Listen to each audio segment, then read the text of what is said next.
Algérien de France, titre de séjour, une restriction de Retailleau suspendue. La politique migratoire menée par le ministre de l'Intérieur Bruno Retailleau subit un sérieux revers.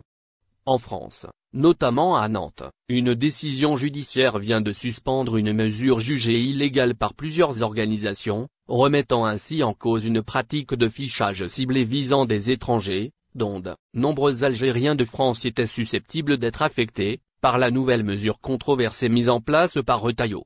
À l'origine de cette suspension, une note interne de la direction interdépartementale de la police nationale en date du 20 novembre 2024, dont les effets étaient bien plus larges qu'il n'y paraît. Cette note de service demandait explicitement aux forces de l'ordre de collecter des données détaillées à propos des étrangers interpellés, même lorsqu'ils étaient en situation régulière. Les policiers devaient ainsi transmettre à la préfecture, par email, une fiche contenant l'identité de la personne, le motif de l'interpellation, ainsi que les suites judiciaires envisagées. Cette directive s'inscrivait dans le prolongement d'une circulaire nationale émise par Bruno Retailleau dès octobre 2024. Dans celle-ci, il était exigé des préfets qu'ils soient informés régulièrement et rigoureusement de tout élément susceptible de caractériser un risque pour l'ordre public. L'objectif assumé était clair, faciliter le retrait ou la dégradation des titres de séjour dès qu'un incident survenait. La mesure a immédiatement suscité l'indignation de nombreuses associations et syndicats.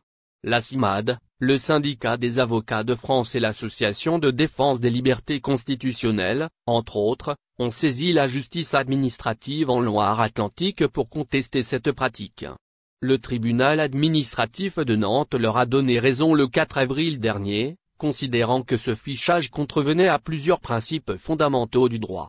La justice a ordonné la suspension immédiate de la note, pointant son caractère illégal. Le dossier ne s'arrête pas là.